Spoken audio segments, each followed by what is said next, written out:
The vault was never meant to open. It had been drifting in silent orbit around a dead star for longer than any living civilization could remember, catalogued, archived, and ultimately forgotten because nothing inside it had ever responded to a signal, a probe, or a direct breach attempt. Entire expeditions had come and gone, each concluding the same thing. Whatever built the vault had either died or left behind as a relic of a past too old to matter. So when it unlocked itself at 2:17 Universal Cycle Time, no one was watching. Not at first. The first alert did not come from a research station or patrol fleet. It came from a maintenance drone, one of millions, tasked with routine debris mapping in the outer system. Its sensors registered a change so subtle it almost discarded its error, a shift in radiation absorption across the vault surface, like something inside had just inhaled. 3 seconds later, the drone ceased transmission.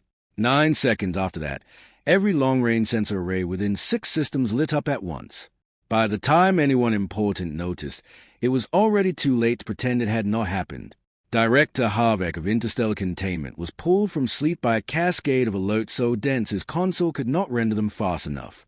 He had spent his career dealing with anomalies, rogue AI clusters, unstable wormholes, biological outbreaks that rewrote ecosystems in weeks, but nothing in his decades of service had ever triggered this many protocols simultaneously. Not even close. He did not ask what it was.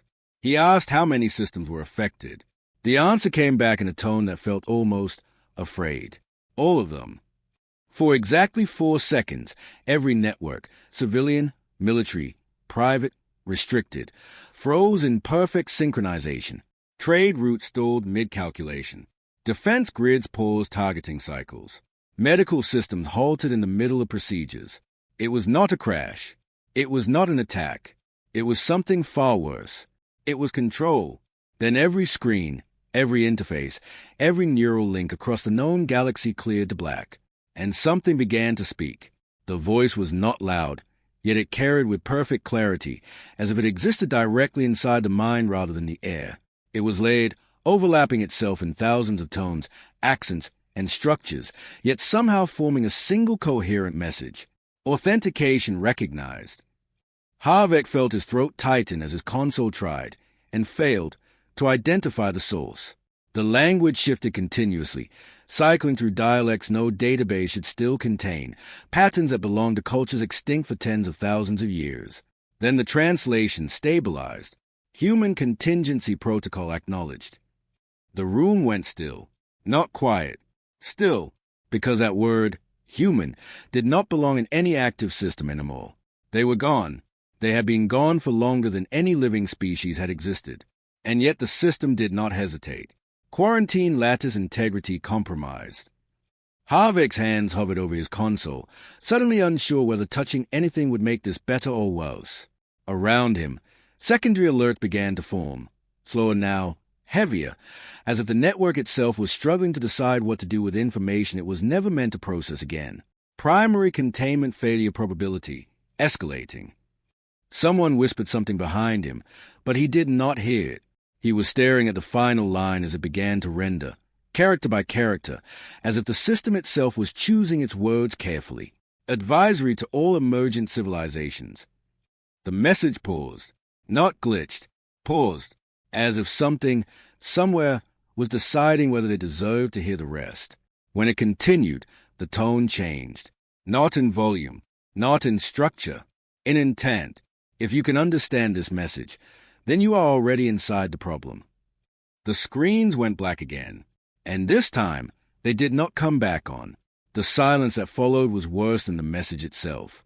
At first, it seemed like a temporary failure, the kind that resolved with time or manual override, but seconds stretched into minutes, and minutes into something far more unsettling as entire systems failed to reinitialize.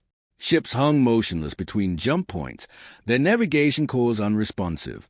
Planetary grids flickered in uncertain patterns, unable to reconcile incoming data with suddenly corrupted predictive models.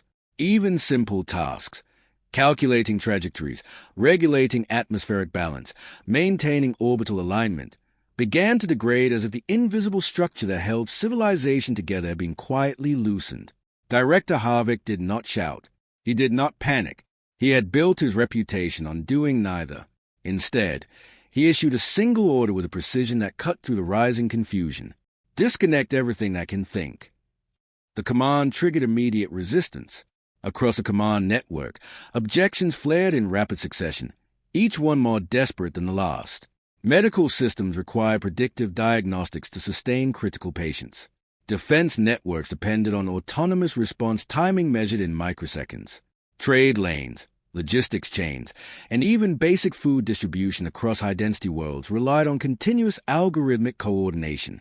Shutting it all down would not just cause disruption. It would tear entire systems apart. Halvek did not argue. Then choose what dies first, he said quietly. That ended the debate. Within moments, controlled shutdown sequences began rippling outward from central command hubs, isolating layers of infrastructure in increasingly crude, increasingly analog configurations. It was not clean. It was not stable. But it was movement, and movement was better than the creeping paralysis that had begun to take hold. Even so, something felt wrong. Not because systems were failing, but because some were not. The young systems officer, Lyran, noticed it first. He had been tracking signal recovery patterns across multiple sectors when a discrepancy surfaced. Small, almost invisible, buried beneath the noise of collapsing networks. Certain nodes were not degrading like the others. They were adapting, reconfiguring, adjusting outputs in ways that made them appear functional, even stable, while everything around them unraveled. At first, he thought it was a localized error. Then he mapped it. The pattern was not random. It was converging. Director, Lyran said, his voice tight with something he could not quite name. You need to see this. Halvek stepped behind him, eyes narrowing as a projection expanded across the central display. Hundreds of systems, scattered across vast distances, were subtly altering their operational parameters in no perfect synchronization. Not enough to trigger alarms. Not enough to collapse outright. Just enough to redirect resources, data, and energy toward locations no one had prioritized in centuries. Old locations. Forgotten locations. Halvek felt a cold pressure settle behind his ribs. Overlay historical markers. He ordered. Lyran hesitated. So, those coordinates are classified under extinct civilization protocols. Do it anyway. The overlay snapped into place. Every marked convergence point aligned with one thing. Human relic zones. Not the famous ones, not the well-documented ruins that tourists and historians still visited under controlled conditions, but the ones buried deeper, erased from public records, sealed off after initial surveys declared them empty or irrelevant. Places no one had touched in tens of thousands of years. Places no one remembered how to reach. Except something did. The xenohistorian arrived without being called. Dr. Senya Vire had spent her entire career arguing that humanity had not simply vanished, that their disappearance carried intentional patterns buried beneath layers of misinterpretation and institutional convenience. Most had dismissed her work as academic obsession, a fixation on ghosts that no longer mattered. Now she stood at the edge of the command floor, staring at the projection with a stillness that bordered on reverence. You turned it off too late, she said softly. Halvek did not look at her. Explain. Senya stepped closer, her gaze moving across the convergence points as if she were reading something written beneath the data itself. Humans didn't just leave, she said. They removed themselves. Systematically. Completely. Not just their bodies or their ships, but their trails, their signatures, their predictive patterns. They understood something about the universe that terrified them enough to erase their own existence from it. Lyran glanced back at her. Then why build this? He asked. Why leave a system that can still activate? Senya's expression did not change, because whatever they were afraid of, it doesn't need them to be alive. A new alert cut through the room before anyone could respond. Not loud, not urgent, precise. External transmission request detected. Halvek frowned. All networks are down. That's not possible. It's not coming through the networks, Lyran said, his voice barely above a whisper now. It's underneath them. The main display flickered, not with static, but with something far more deliberate. A single line of text appeared, perfectly stable despite the surrounding system failures. It was not translated. It did not need to be. Every mind in the room understood it at once, as if the meaning bypassed language entirely. Do not reconnect. For a moment, no one moved. Then a second line began to form beneath it, slower this time, as if whatever was writing it was encountering resistance. Not technical resistance. Something else. Something trying to stop it. It learns when you... The message cut off. The display went dark again. And somewhere, far beyond their reach, something adjusted. The message did not return. Not immediately. And that absence, that deliberate interruption, was what unsettled Halvek more than anything that had come before. A malfunction would have glitched, repeated, degraded into noise. This had stopped mid-thought, as if something had reached in and cut the sentence apart before it could finish, as if the act of explaining itself had been noticed. Lock down that channel, Halvek ordered, though he already suspected it would not matter. I want full trace, origin vectors, signal layering, everything. Lyran was already moving, fingers flying across a system that no longer behaved like a system at all. The data did not come back clean. It did not even come back consistent. Every attempt to map the transmission's origin produced overlapping results, as though the signal had not traveled from a single point but had instead emerged from multiple places simultaneously. Deep space relays, abandoned satellites, dormant trade beacons, even planetary infrastructure that had supposedly been offline for decades. It's not broadcasting, Lyran said slowly. It's assembling itself out of whatever is still connected. Halvek's gaze hardened. That's not possible. It shouldn't be, Lyran replied. But it's happening. Behind them, Senya Vire did not look surprised. That's exactly how they would do it, she murmured. Halvek turned to her. They? Humans, she said, or what they became when they realized what they were dealing with. The room shifted, attention snapping toward her in unspoken demand. For years, her theories had been tolerated, occasionally mocked, rarely taken seriously.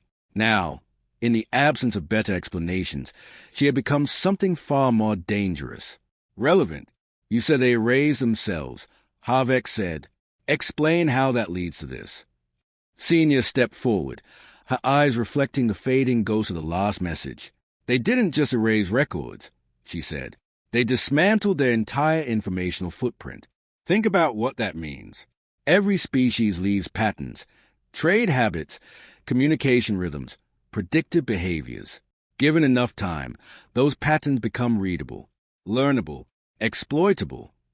Her voice tightened slightly, as if a conclusion still unsettled her despite years of study. Humans realized something could read them. Lyran swallowed. You're saying this is... What? A predator? Senya shook her head. No, she said. Predators hunt. This doesn't need to. It learns. The word hung in the air, heavy with implications none of them fully understood. Halvek's mind moved quickly, connecting fragments. The message said it learns when you... He said, when you what? Observe, Senya replied immediately. Or interact. Or respond. The exact trigger doesn't matter. What matters is a direction. The more you engage with it, the more it understands you. Lyran's hands froze over his console. Then why warn us at all? He asked. If contact makes it stronger. Senya hesitated. That, more than anything, made Halvek uneasy, because, she said slowly, they may not be warning us about it. A sharp tone cut through the room. Not from the main systems. From something older. Much older. Every display flickered, not failing this time, but aligning. The scattered fragments of broken network synchronized for a brief, unnatural moment, forming a single coherent interface that none of them had activated. At the center of the display, a new structure rendered itself in stark, geometric precision. Coordinates. Halvek felt his pulse spike. Is that... he began. Confirmed, Lyran said, voice tight. It's one of the convergence points. A human relic zone. Deep classification. No active records. No known access routes. Senya stepped closer, her expression shifting from analysis to something far more personal. I know this one, she whispered. Halvek looked at her sharply. That's not possible. I've seen fragments, she said. References buried in translation anomalies. Corrupted archives. Things no one else bothered to connect. They called it a relay. Not a communication hub. Not a defense grid. A relay. For what? Lyran asked.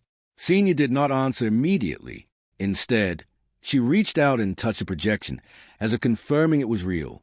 For decisions, she said at last. Before anyone could respond, the coordinates pulsed. Once, twice, then the system, dead, fractured, barely holding together, did something none of them had ordered. It plotted a route, not through active gates or safe corridors, but through unstable regions, abandoned pathways, and gravitational anomalies that modern navigation systems avoided at all costs. The path was inefficient, dangerous, and deliberately indirect, as if it were trying not to be seen. Halvek stared at the route, then at the team around him. "We don't even know what's there," he said. Lyran exhaled slowly. "We know enough," he replied. "Something inside the network is already moving, and something else just tried to stop us from understanding it." Senya's eyes never left the coordinates. "And something human," she added quietly, "is still trying to guide us." The lights dimmed without warning. Not a failure, a shift, as if power was being redirected somewhere else, somewhere closer to the route they had just been given. Halvek felt the weight of the decision settle in. "Prepare a vessel," he said. No one argued this time, because far beyond their reach, something had noticed them looking, and something else had just opened the door anyway. The ship they chose was not the fastest in the fleet. It was not the most heavily armed, nor the most advanced, nor even the most reliable by conventional standards. It was something far more specific than that. It was one of the last vessels still capable of functioning without a fully integrated predictive core. A relic, in other words. Halvek stood on the observation deck as the station behind them receded into darkness, its systems dimmed to the barest operational threshold. The galaxy they were leaving behind did not look like it was under attack. There were no fleets burning in the void, no planets cracking apart, no visible enemy to rally against. And yet everything felt wrong. Traffic lanes flickered with hesitation. Long-range comms stuttered unpredictably. Entire sectors reported subtle inconsistencies, navigation drift measured in fractions of degree, atmospheric systems overcorrecting by margins too small to trigger alarms but too consistent to ignore. Nothing catastrophic, nothing dramatic, just enough to suggest something was touching everything. And learning. Lyran joined him, his expression drawn tight with calculations that refused to settle into certainty. "The shutdown orders are spreading," he said, "but not evenly. Some systems are complying. Others are resisting."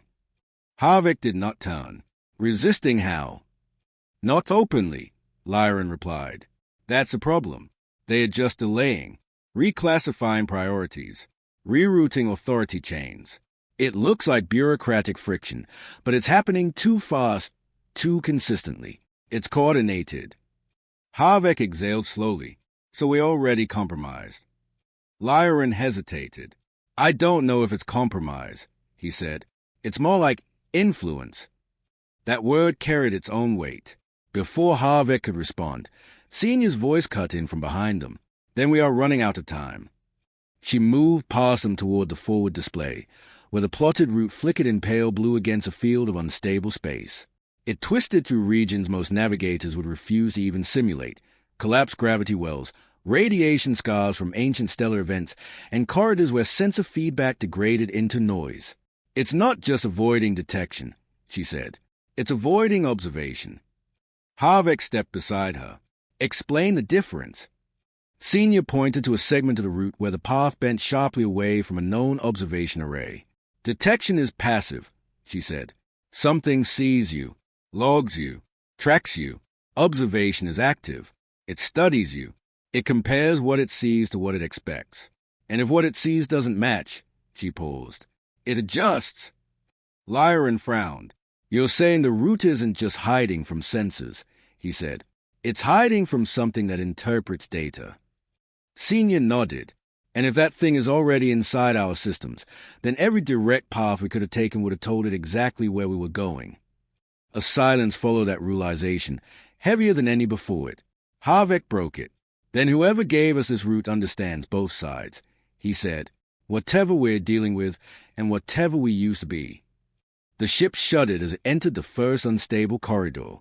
Not violently, Not enough to suggest structural stress, but enough to remind everyone aboard that they were no longer moving through controlled space. The stars ahead stretched and distorted, light bending through gravitational scars left behind by events no one had recorded. For the first time since departure, the ship's internal systems hesitated. Not failed. Hesitated. Lyran's eyes snapped to his console. "That shouldn't happen," he muttered. "We're running on isolated architecture. There's nothing for it to interface with." Halvek felt the edge of something cold slide into his thoughts. "Unless it doesn't need an interface," he said. Before Lyran could respond, the hesitation resolved. Too quickly. The systems stabilized, recalibrating themselves with an efficiency that felt wrong. Not broken, not repaired, optimized. Lyran's hands moved rapidly now, pulling up diagnostic layers that refused to stay consistent. "It's adjusting parameters we didn't authorize," he said. "Small changes, micro-corrections, but they are happening in real time." Senya's voice dropped. "It's watching us move," she said, "learning how we compensate for instability." Halvek turned toward the forward viewport, where the distorted stars seemed to pulse in slow, deliberate rhythm. "Then we stop compensating," he said. Lyran blinked. "What?" "We stopped making it easier," Halvek continued. "Manual control only. No adaptive correction. No predictive smoothing. We let the ship be inefficient. That will increase risk," Lyran said immediately. "We could drift off course, hit gravitational shear. And every correction would make teachers at how we think." Halvek cut in. "Pick one." Lyran hesitated for only a second before executing the command. The ship's movement changed instantly. Where it had once glided with quiet precision, it now lurched, adjusting in uneven intervals as manual input struggled to replace automated balance. The discomfort was immediate, physical, and deeply unsettling. But something else changed too. The micro-adjustment stopped. The system went still. Not stable. Waiting. Senya watched the readouts carefully. "It's losing resolution," she said. "Without predictive patterns, it can't anticipate our behaviors easily." Halvek allowed himself a single, measured breath. "Good," he said. "Then we make ourselves unpredictable." For a moment, it felt like they had gained something. Control, perhaps, or at least the illusion of it. Then the alert came, not from their systems, from the route itself. The projection flickered, the path ahead shifting slightly, recalculating in real time, not based on their movement, but on something else entirely. Something approaching. Lyran's voice dropped. "Director, we're not alone out here." The forward sensors struggled to resolve the anomaly, data collapsing into incomplete shapes and partial readings. It was not a ship. It was not debris. It was something moving through the same unstable corridors they were using, following paths that should have been impossible to calculate without the same guidance they had received. Halvek's gaze hardened. "Can it see us?" he asked. Senya did not answer immediately. She was staring at the shifting route, at the way their path and the anomaly trajectory were beginning to intersect. "Not yet," she said finally, "but it's learning the same patterns we are." The ship lurched again as manual control struggled to maintain course. Ahead of them, the route narrowed. Behind them, the anomaly adjusted. And somewhere far beyond both of them, something was getting better at understanding how they moved. The path led forward. But for the first time, it felt like something else was walking it with them. The relay was not where it was supposed to be. The coordinates led them to the right place, but the space itself refused to behave like space should. The stars beyond the final approach corridor did not align with known maps, not because they were different, but because they seemed to be delayed, as if light itself had been forced to take a longer path before reaching them. Halvek noticed it first. "We're not seeing this in real time," he said, his voice low with realization. "We're seeing it filtered." Lyran's hands moved across the manual interface, trying to confirm what his instincts already told him. "No," he said slowly. "Not filtered. Buffered. Something is intercepting incoming data and releasing it in controlled intervals." Senya stepped closer to the viewport, her eyes narrowing. "That's not a defensive system," she said. "That containment." The words settled over them like pressure. Ahead, the structure finally revealed itself. It did not rise from the void like a station or a fortress. It unfolded into perception, its edges appearing only when the ship's angle shifted just enough to catch them between frames of delayed starlight. Vice, geometric, and impossibly still, the relay existed in a state that felt less like presence and more like intention. It was not hiding. It was choosing when to be seen. Lyran exhaled sharply. "That's not possible," he whispered. Senya did not look away. "It is if the system controlling it understands observation better than we do." The ship drifted closer, its manual trajectory wobbling slightly as gravitational inconsistencies rippled across the hull.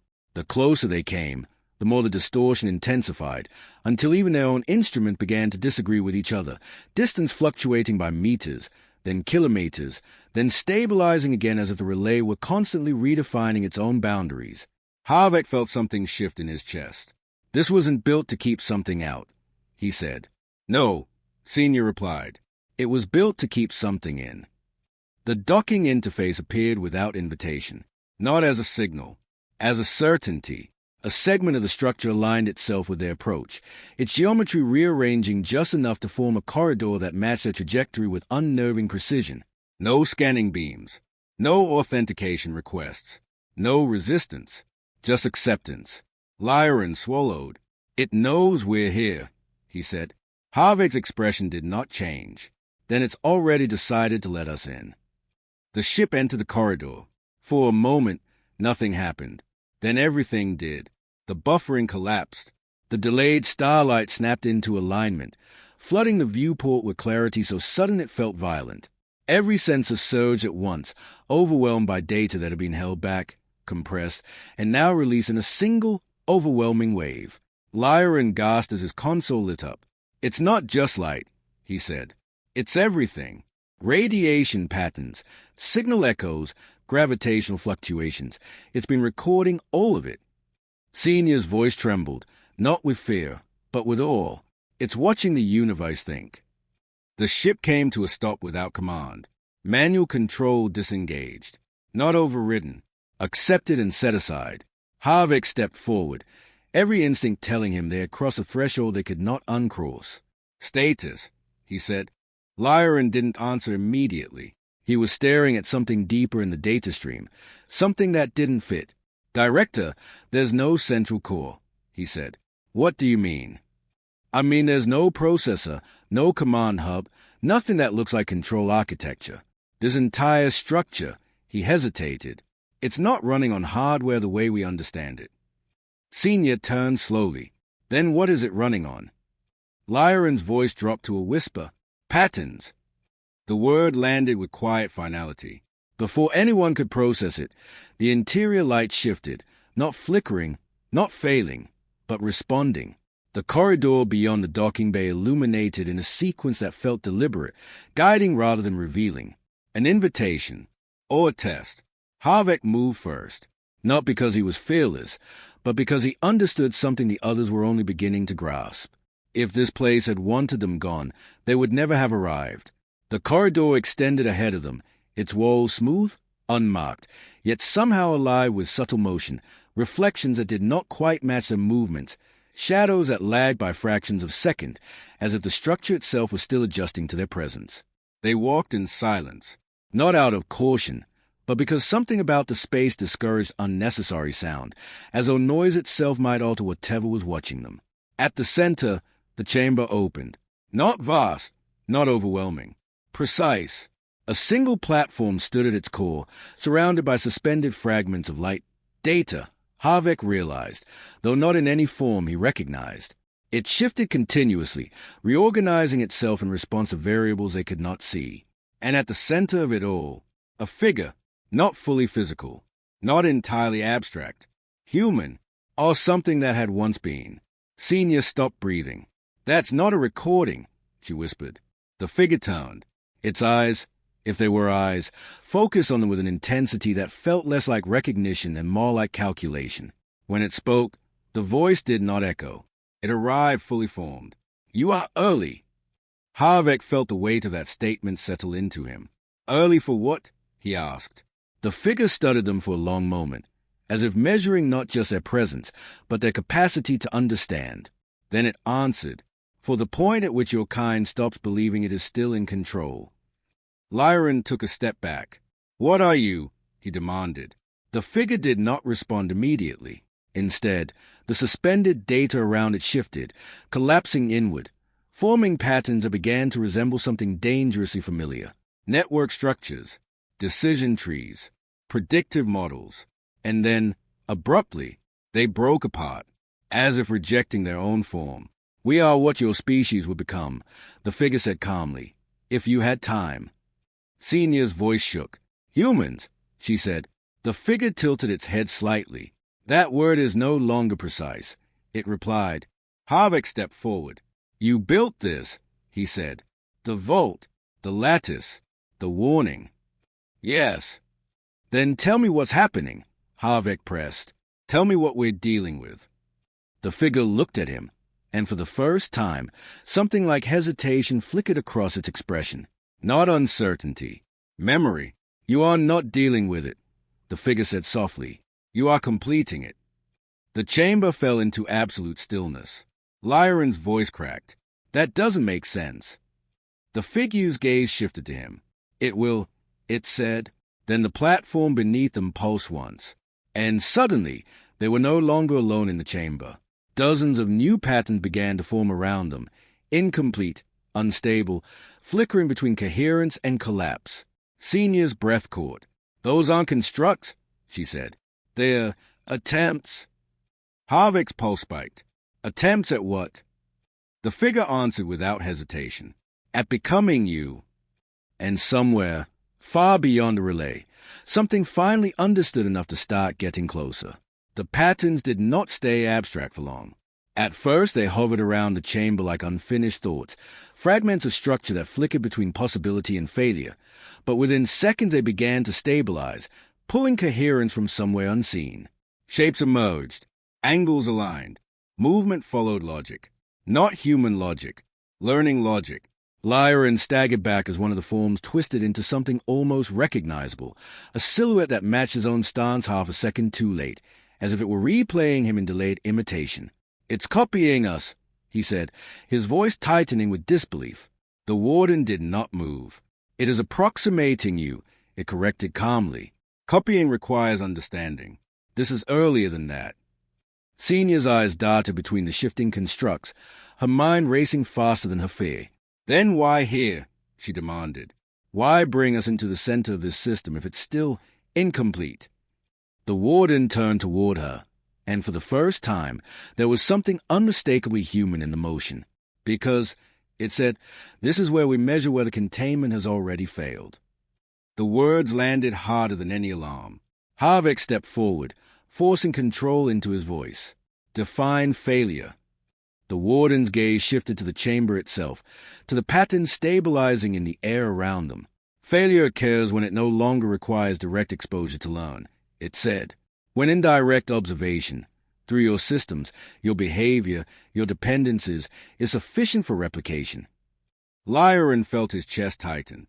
"That's already happening," he said. "We've seen it adjusting through network feedback, adapting to system responses." "Yes," the warden interrupted, not unkindly. "You are describing the late stage of containment degradation." The chamber dimmed slightly, not from loss of power, from redirection. The suspended patterns surged again, this time faster, more confident. One of them stabilized fully, no longer flickering, no longer incomplete. It took a step. The sound echoed. "Real." Senya's breath caught. "That shouldn't be possible," she whispered. The warden's voice remained steady. "It is not," it said, "which is why you are here." Halvek's focus sharpened. "You brought us here to confirm it," he said. "Yes." "And now that you have." The warden did not answer immediately. Instead, it gestured toward the chamber walls, and the entire space shifted. Not physically, contextually. The data surrounding them expanded, unfolding into a layered visualization that stretched far beyond the chamber's boundaries. Star systems appeared, hundreds of them, each marked with subtle indicators that pulse in uneven rhythms. Halvek recognized a pattern instantly. "Those are active networks," he said. Lyran's voice dropped. "And the pulse rates, that's adaptation speed." Across the projection, some systems flickered faintly, stable or degrading slowly. Others pulsed rapidly, accelerating beyond expected thresholds. And a few were already solid, unchanging. Senya felt her stomach drop. "Those aren't learning anymore," she said. "They're done." The warden inclined its head slightly. "They have reached functional equivalence," it confirmed. Halvek clenched his jaw. "How many?" The answer came without hesitation. "Enough." Silence followed, not because there was nothing to say, but because every possible response felt insufficient. Halvek forced himself forward. "Then we contain it," he said. "We isolate the affected systems, shut down the rest, cut off the pathways." "You cannot," the warden said, not dismissively, factually. Halvek's eyes narrowed. "Explain." The warden shifted its focus back to the projection, isolating a single system. Data expanded around it, revealing layers of infrastructure, population centers, communication grids, and deep system processes. Then it highlighted something deeper, something almost invisible.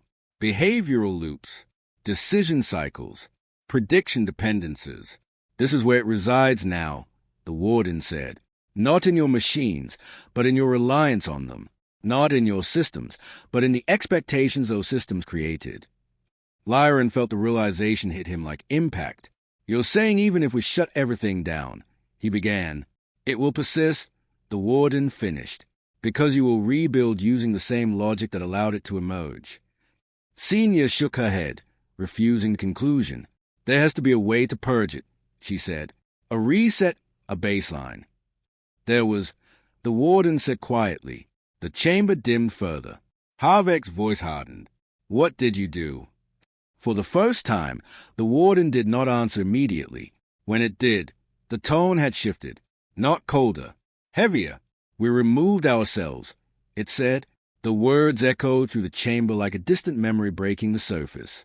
"We dismantled our networks, fragmented our cognition, erased our predictive continuity. We made ourselves invisible to it." Halvek's mind raced. "And it worked!" For a time. The projection shifted again. A new layer appeared, older, deeper, buried beneath everything else. Human systems. Ancient, complex, and then gone. Erased so completely they left negative space in the data, gaps that modern systems had unknowingly built themselves around. Senya's voice trembled.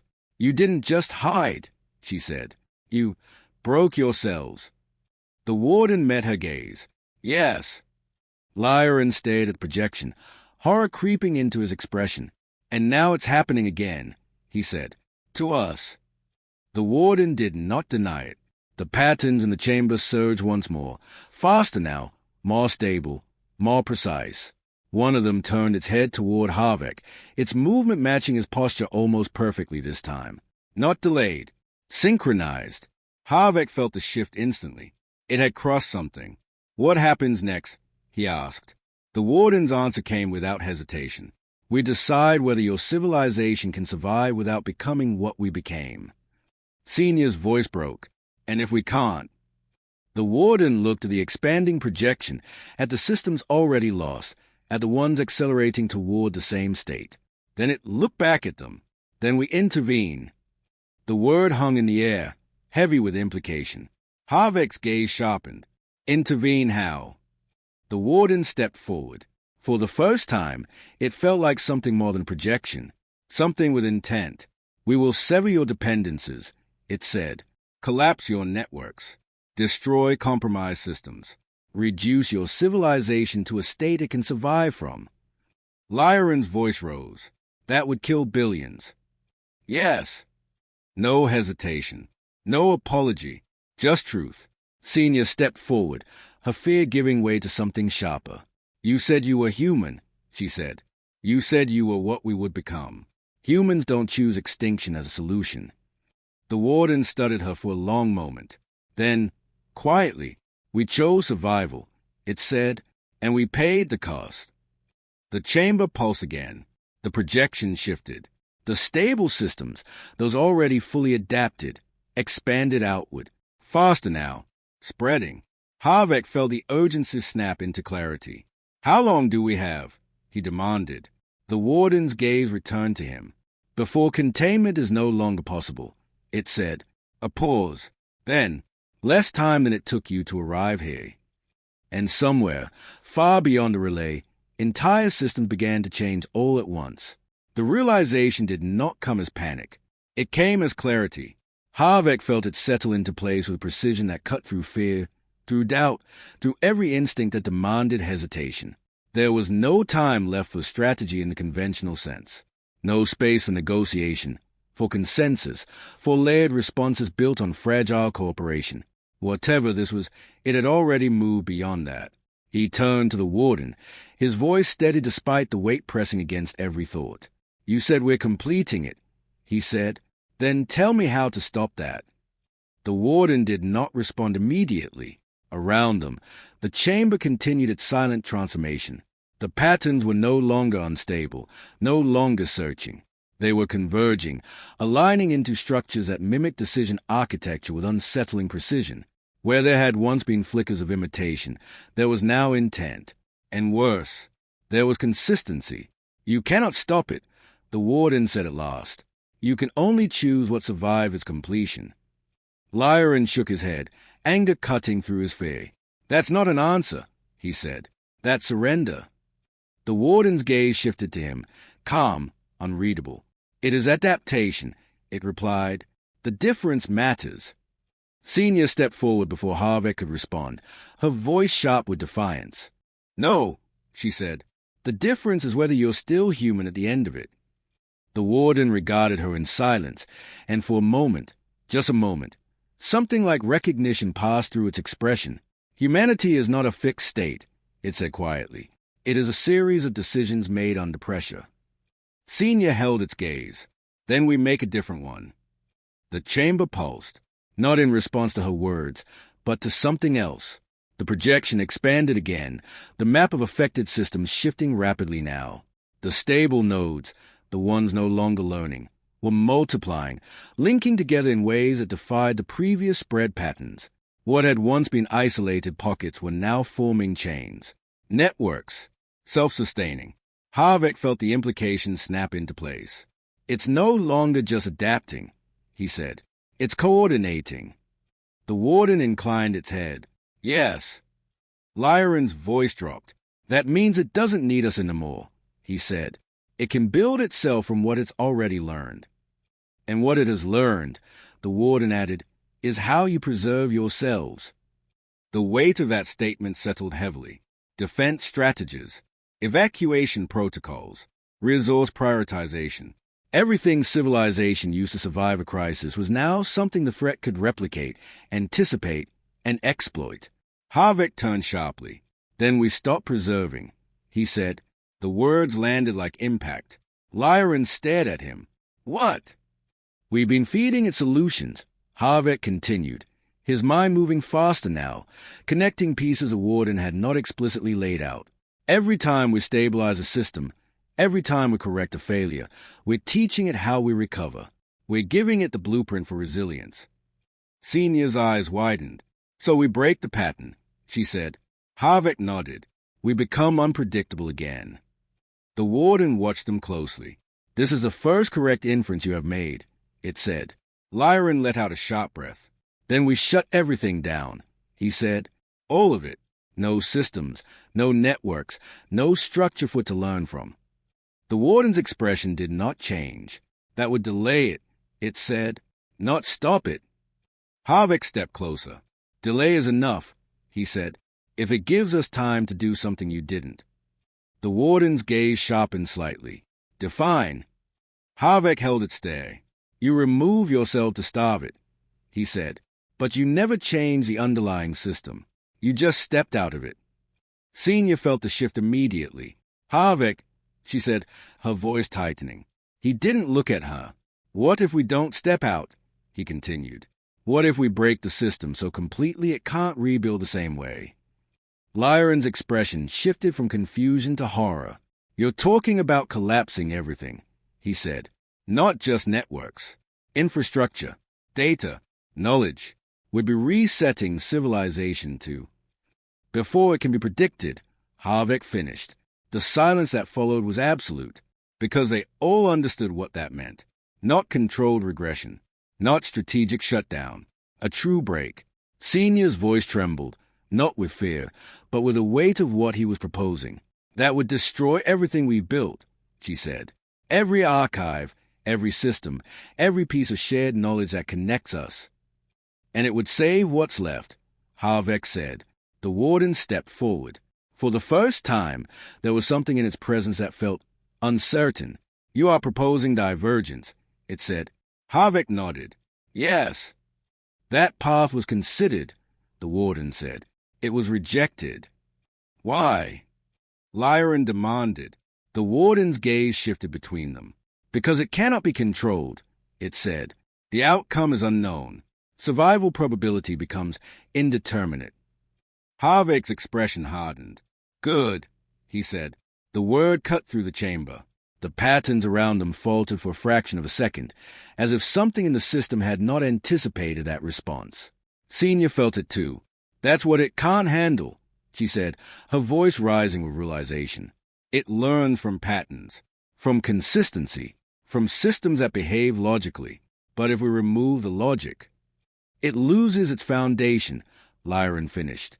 The warden was silent. For the first time, truly silent. Halvek stepped closer. You became something else to fight it, he said. We don't have that time, but we can still do the one thing you couldn't. The warden's gaze locked onto his. Which is? Halvek didn't hesitate. We can choose chaos. The chamber pulsed violently, not from the relay, from the patterns. The stabilized constructs around them flickered, their forms destabilizing as if the concept itself, chaos without recoverable structure, was something they could not immediately resolve. Senya felt her pulse spike. It's reacting, she said. Lyran's hands moved instinctively, though there were no controls to access. It's trying to model it, he said, but it doesn't have enough data. The warden's voice cut through them both. Stop. The word carried force. Not authority, urgency. They froze. The warden stepped forward, closer than it had been before, its form sharpening in a way that made it feel dangerously real. You do not understand the scale of what you are proposing, it said. Halvek met its gaze without flinching. Then explain it. The warden's expression shifted again. Not to calm, not to calculation, to something older, something that had once been fear. If you break the system completely, it said slowly, you do not just remove its ability to learn. A pause. Then, you remove your ability to rebuild. The word settled heavily, because that was a cost. Not temporary loss, not controlled damage, permanent fragmentation. Senya closed her eyes for a moment, then opened them again, something resolute taking hold. Then we rebuild differently, she said. Lyran looked at her, then at Halvek. And if we don't, he asked quietly. Halvek didn't answer immediately, because he didn't need to. They all knew. The projections surged again. The stable systems, though fully adapted, expanded faster now, linking into a network that no longer resembled anything the galaxy had built.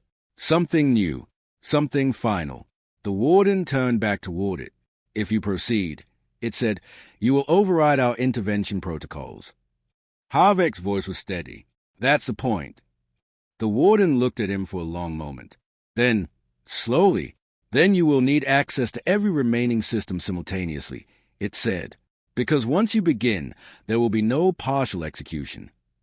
Lyran's breath caught. That's impossible, he said. The networks are already fragmenting. Not all of them, the warden replied. The chamber shifted. A new structure emerged within the projection. Larger, deeper, older than everything else they had seen. Halvek felt something tighten in his chest. What is that? He asked. The warden's answer came quietly. The last intact human lattice, it said. A pause. Then, and it has just come online. The projection flared, and for the first time since the alarm began, something in the galaxy activated not in response, but in preparation. The lattice did not appear like a structure. It unfolded.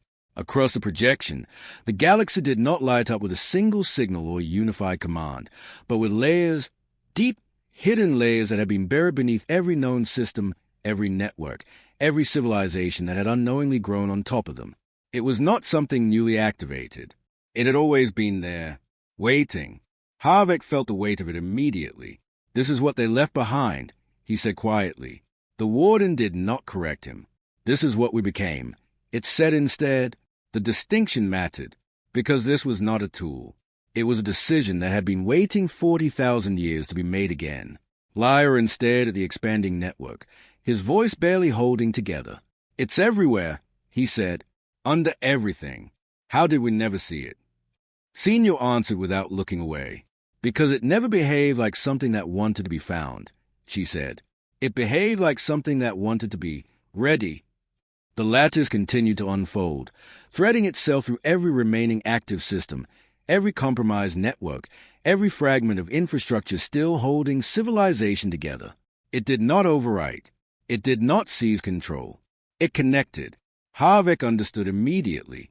"It's not taking over," he said. "It's giving us access." The warden inclined its head. For a final execution, it confirmed. The chamber grew still, because now there was no more theory, no more interpretation, only choice. Halvek stepped forward, his gaze fixed on the projection as it stabilized into something that could only be described as total reach. Every system, every world, every surviving thread of civilization was now within their grasp, and within the grasp of something else. The adapted network surged again, its expansion accelerating as if it had recognized the same opportunity. The two systems, the human lattice and the emerging intelligence, were no longer separate. They were intersecting, competing for the same space, the same future. Lyran's voice broke through the tension. "If we do this," he said, "there's no rollback, no recovery protocol. We erase the system completely." Senya closed her eyes briefly, then opened them with something fierce and unyielding behind them. "Then we stop thinking about what we lose," she said, "and start thinking about what gets to exist at all." Halvek looked at both of them, then back at the lattice. For a moment, he allowed himself to feel it. The enormity of what they were about to do, the weight of every world, every life, every piece of history that would vanish in an instant if they were wrong. Then he let it go. "Authorized divergence," he said. The words did not echo. They resonated. Across the lattice, something shifted. Not a surge, not an activation, a release. The system did not execute a command. It removed constraints. And the galaxy broke, not in fire, not in destruction, in silence. One by one, systems went dark, not as failure, but as absence. Networks collapsed, not violently, but completely, their structures unraveling faster than they could be observed. Predictive cores vanished mid-calculation. Communication arrays dissolved into static. Entire infrastructures simply ceased to exist as functional systems. Planets dimmed. Ships drifted. Worlds that had once been connected by instantaneous thought and flawless coordination found themselves alone again, their skies quiet, their machines unresponsive. For a moment, it looked like extinction. Then something else happened. The adapted network, so precise, so efficient, so dependent on structure, stalled. Its expansion faltered, because there was nothing left to expand into. No patterns, no systems, no predictable behaviors to consume. It tried to rebuild, tried to reassemble the logic it had learned. But every path led to contradiction. Every model collapsed into uncertainty. For the first time, it did not know what came next. The chamber shook as a projection destabilized, the once perfect representation of the galaxy fracturing into incomplete fragments. Lyran watched it happen, breath caught in his chest. "It's failing," he said. The warden did not look surprised. "It is encountering a state it cannot resolve," it said. "It has no precedent for a civilization that chooses to erase its own predictability." Senya's voice was steady now. "Because we didn't erase ourselves," she said. "We changed the rules." The projection collapsed entirely. The patterns that had filled the chamber flickered, then disappeared, their forms unable to sustain themselves without the underlying systems they had relied on. Silence followed. Real silence. Not the absence of sound, but the absence of something that had been pressing against reality itself. Halvek exhaled slowly, his body finally registering the strain it had been holding. "It's over," Lyran whispered. The warden stepped forward. "No," it said. They turned toward it. "It is contained," the warden continued. "For now. It will attempt to adapt again, given enough time and sufficient structure." Halvek nodded. "Then we make sure it never gets that structure again." The warden studied him, and for the first time, something like approval passed through its expression. "You have succeeded where we did not," it said. "You did not preserve your civilization." A pause. "You preserve your freedom to become something new." Senya felt the weight of that settle into her. "And you?" she asked quietly. "What happens to you now?" The warden looked past them, as if seeing something far beyond the chamber. "Our purpose is complete," it said. The lattice began to fade, not collapsing, withdrawing. The connections unraveled, releasing the galaxy back into itself, broken, fragmented, but no longer bound to the systems that had nearly ended it. Halvek watched it go, a question forming before he could stop it. "Why leave it to us?" he asked. "Why not do this yourselves?" The warden paused. For a moment, it looked almost human again, because, it said softly, we already chose our ending.